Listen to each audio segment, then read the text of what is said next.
which is why we were both very keen to come and speak today, because it's something that we both feel passionately about. Like, I don't know what the general age group of the demographic is here today for the sort of the whole conference, but you know, me especially, I'm a little older than Fra, and we came from a time where you weren't really proud of Pride when we were in our late teens. You know, we grew up under Margaret Thatcher's Section 28, where we weren't really allowed to talk about it openly, and there was still a lot of shame attached to the feeling of wanting to celebrate Pride, you know. Yeah. And, you know, it took me a real journey in my early 20s, which, again, speaking to Fra now about that, maybe it's something that I coaxed you along with as well, that, yeah, we should be here, we should be visible, and we should be able to, you know, really inhabit the word Pride, rather than it's just a rainbow flag and a party. It's the actual notion of standing up and being visible and being there for the generations coming up that need to know that you know, that we're here and that we're not going anywhere. Yeah. Thank you very much. Totally. So it was incredibly important for both of us to come and talk to you this afternoon. Well, yeah, I mean, I was, it's really lovely to be here, but I did think to when I was a fresher student at Manchester University, and you know, you go to like on your first day at Freshers Week, and the stalls abound for lots of different societies. You've got the Gilbert and Sullivan Society. Sign me up. And you've got the Music Society and whatever. And there was an LGBT plus stall. Right. And I couldn't bring myself to sign up. Amazing. You know, I wasn't out when I went to university. It just took me a minute. I knew I was gay from a very young age, but as you say, like, just the environment in which I grew up in, a Catholic, Irish background. Very similar to me, Totally. in the north of England. Totally. And, you know, a church-governed country, it was just really hard. But as I said, you know, like, it was important to know that it was there. Like, even if I couldn't sort of bring myself to like sort of sign up that day, I knew it was there. Yeah. And I knew that I was part of that community, and so it's okay, like, they're there sort of thing, you know. I think to give you a bit of context for the younger members in the audience, certainly for people of our age, and as I said, I'm a bit older than Fra, we just didn't discuss being gay. It wasn't talked about, and it took me took me personally until I was 18. And I moved from the north of England to come to drama school here in London, that I realised that being gay was an actual thing. Like, I actually didn't think it existed, other than maybe people on television with tragic stories that died of diseases. Like, that is what we were sort of told. So when I arrived in London and got to drama school and realised, oh no, actually there's a great big world out there where there's lots of other people like me, it was wonderful. And now to see how far we've come on, because this was only 25 years ago, to see how far we've come on now, that for people right at the start of their education journey here in London, at the University of Westminster and beyond, to have this sort of resource and this sort of safe space, and not only that, but not just a safe space, a place of celebration and joy and support is really incredibly valuable. I think that, you know, we would have both. It's sort of unreal. It is. It's really amazing to come in to the building today and just be like, this is unbelievable. Like, students from all over the country are assembling here to celebrate each other's differences and similarities and strengths, and you know, just the camaraderie, and it's really moving. It really is. It is. So a big round of applause for everybody that's put this together and organised Student Pride. So I want to talk about and I love saying this, I would love to talk about your husband. So Fra recently got married to his partner, actor Declan Bennett, and 2 weddings. Because I'm selfish. And the last time I actually saw Fra was just before Christmas at his... As wedding number one. Wedding number one, at his London wedding. And, I mean, it could only really be described as a sort of Irish love rave, really. In a... Irish and rave. And love rave, yeah, it was really good. I think it was amazing. But, yeah, you know... It was really good crack. Have you been to the Devonshire pub in Soho? It's a really, really cool new Irish pub. It's great. I don't know if you have time to go before the after party later on, but it does an excellent pint of Guinness. It does. And that's where we had wedding number one. And it was exceptional. I mean, you know you're at a good wedding when Ed Sheeran jumps up on the guitar and starts playing a tune. It was very, very that. But we didn't pay for him. No. What does it mean to you to be, you know, to go back to what we were just discussing as well about visibility and about how important it is? I know that you have given press interviews before about, without putting too fine a point on it or sort of being very explicit, but just about being an visible actor in the public eye.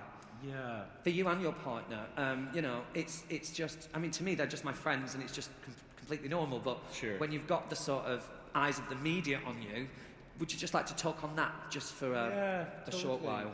I mean, there's no doubt about it. Whenever I was certainly at drama school, which was 2008, and the years sort of closely following that, I had a sense. Well, also explicitly, teachers in drama school did say, like, maybe don't be publicising your sexuality. Yeah, this is still a major thing, which I find still baffling. That we all talk so openly about visibility, but the fact that Hollywood actors, it seems like just Hollywood actors and footballers are still encouraged to not talk about their sexuality. Yeah. I'm like, what? Why? What is that? Totally. And that was very much a thing, but I knew I wouldn't be able to have any part of me like in the closet, as it were, because there just seems to be like you're lying by omission in a way, you know. And it doesn't mean that I have a desire either to put all of my private life into the public world. No, of course not. You know, but when it comes to, just being able to say who I am, as nondescriptly as any other part of me that is just who I am. Yes. You know what I mean? Like Irish or whatever, and curly haired, and it's just a thing, and I. It's unbelievably important because you are empowering those, like as we said, younger queer kids that just need to see themselves in the real world, in TV, in movies. Like they just need to see that they exist. Exactly. You know what I mean? And so it was never really a question for me, and I recognise the significance of it, you know.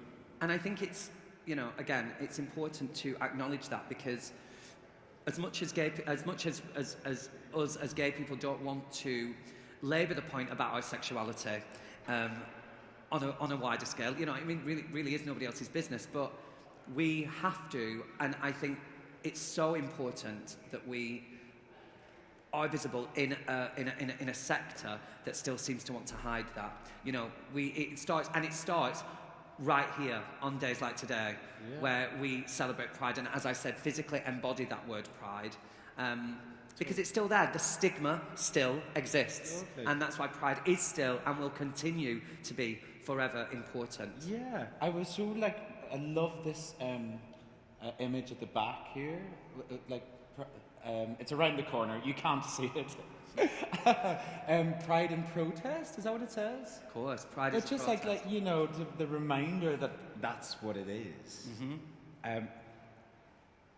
Of course, Pride is such a wonderful big party, and that celebratory nature of it is so important. Us in between shows in Les Mis going and having a sneaky Prosecco and a fag. No, it's all very, very important. But it's a bloody protest, and we're so it's precarious. This our liberty and our freedom is really, really fucking sensitive. Yeah. And fragile. Especially on the global stage right now. You know, so like, this is amazing and it's fun and it's brilliant, but it's also like, it's just unbelievably important. Yeah. So let's talk about some of your sort of most recent and most notable television roles. First of all, I would love to know, personally, how was that transition, and how do you find the difference between a stage performance and a screen performance, and is there one or the other that you prefer? I definitely don't prefer one to the other, I don't think. That's good to hear. I prefer being able to tell a story in one go on the stage, without a doubt. I found the difference, like, there's not really that many differences, to be perfectly honest. No. Like, just telling... One earns a bit more money, but no, you won't say that. Yeah. And, you know, sometimes you have to sing, and, you know, but it's essentially just, you know, being truthful, and you can be as big or as small as you want, but whilst telling the truth, you know. I don't know if we've got any sort of superhero fans or Marvel cinematic universe fans, but you appeared in Hawkeye for Disney Plus in the role of Kaze. Was there a sort of an apprehension about stepping into such a huge franchise, or was it just another role, another job? Or... No, I was absolutely shitting myself. There you go, good. Obviously. Like, I love Marvel stuff. I'm the first in line to see the movies. Less so now. There's so many, and I live in the countryside. There isn't a local cinema. But is there Wi-Fi? I'm a huge fan. How did you get here? I'm a huge fan, and it was just like, you know, is this for real? Have you, even on the flight on the way to Atlanta where we were shooting it, even when I arrived, even when I was meeting people, at any moment I thought someone was going to go, I am so sorry. It's been sorry. A terrible mistake. I could have sworn you were Kit Harington, but you're not. No. You'd be great brothers in a film though, wouldn't you, the two of you? So, in Cabaret, I was doing Cabaret and I got like a lovely envelope to the stage door. Hello, my name is such and such. I'm a huge fan from Germany. Will you please sign these photographs? And there's like, what's fascinating is, it wasn't just photos of Kit Harington. There were a few of me. Oh. There's one of me wearing this shirt. There's one of me, like a headshot, me at some event. And then, you know, Kit Harington with his shirt off in Game of Thrones, and Kit Harington. Can you not tell that these are two different people? Dear me. Yeah. I kept that letter. Good. That's good to know. Good to have it. The other TV show that I'd love to talk about, which I hope that you've seen, because it's an incredibly important story, is the BBC drama Lost Boys and Fairies. It's a three-parter. It's on BBC iPlayer. If you haven't seen it, check it out, because it is... I actually rewatched it at the start of this week, knowing I was coming to do this today. And your research. For my research purposes, note cards.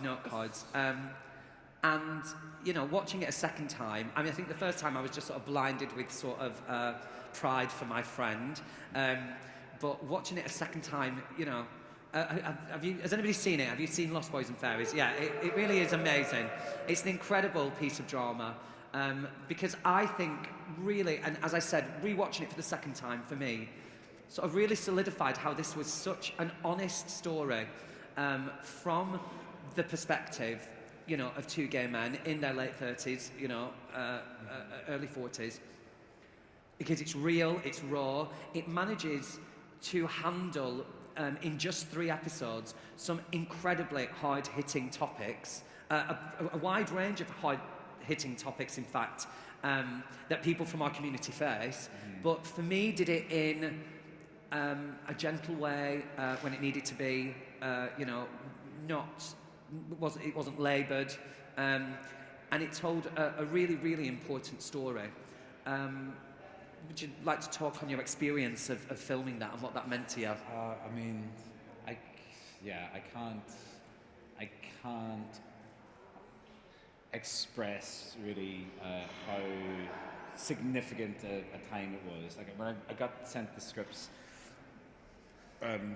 you know, I got like anything. I got an email with like, "Would you be up for self-taping for this thing?" And I had read episode 1. That's what I was sent. And then when I got offered the role, I got sent the other 2 episodes to read, and just was weeping. You know, no spoilers. There's some like really sad moments, but also like was just weeping with pure joy at the normalness. Yes, of, exactly. of the, I think that's right rather than normality. It's like the Normalcy. the normalness. Yeah. It was, you know, of their like lives. Completely.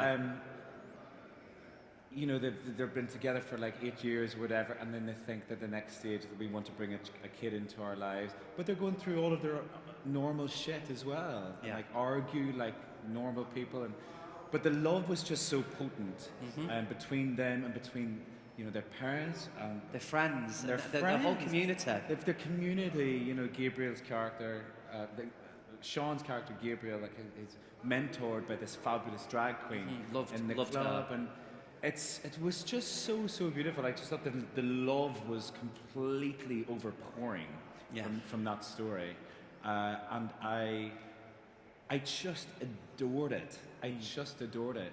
It was the most significant and precious experience to me. It is. Really, really. And, you know, again, in you know, the subject of visibility and the subject of pride, how incredible that because this is the thing about theatre. Theatre happens and then it's gone, and that's why it's so magical. But when something is there, as this will be now, you know, infinitely, you know, you must feel a great deal of pride that you were part of telling Pride. and put pride. Every time you say pride, you have to like, say, and you have to drink. Yeah. Every time. Yeah, but I'll be completely pissed. But it is, you know, it's Pride. It's massively important. Yeah. And if you haven't seen it, you know, do check out Lost Boys and Fairies on BBC iPlayer. Yeah. And just, it was like, the family.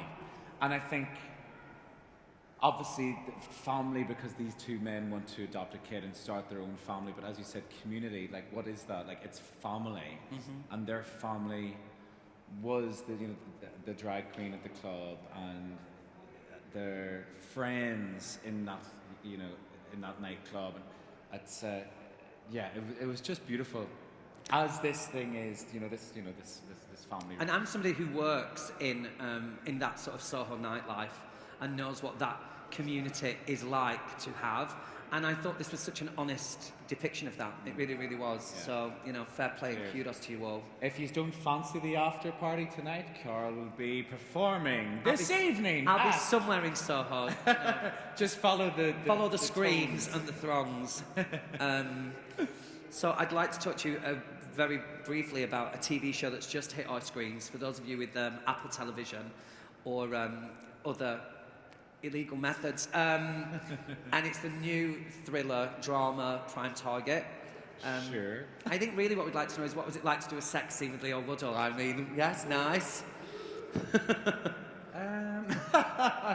I mean, these things are normally very awkward, really, aren't they? I mean, I would just say, dream bigger, kids. Really?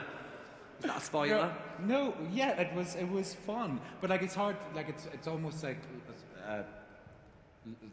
it seems silly to go from talking about I know, Lost Boys to it's a thriller, and like the sort of that side of the story isn't particularly. No, but what it's been praised for.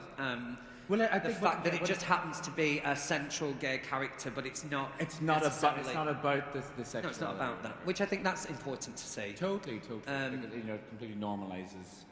That he just happens to be a maths nerd that's gay. I mean, I don't know any of those. I don't know if you do. But it's great. Again, and if you haven't seen it, just another experience of filming. Where was it filmed? Was it filmed in situ? In Cambridge, yeah. Cambridge. And conveniently very close to where I now live in Oxfordshire, so I could sleep in my own bed. A nice and easy commute for you then.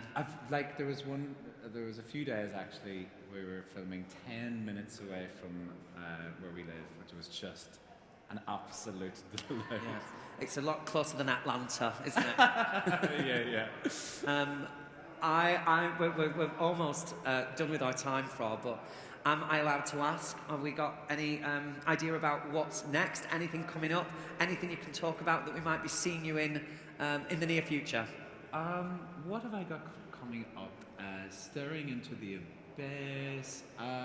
No, I just finished filming a Netflix series called Out of the Dust, Right. which is, it's a pretty fab story, very intense. It's a psychological thriller, and it is set in a religious sect, like highly conservative sort of religious sect in England. Right. So,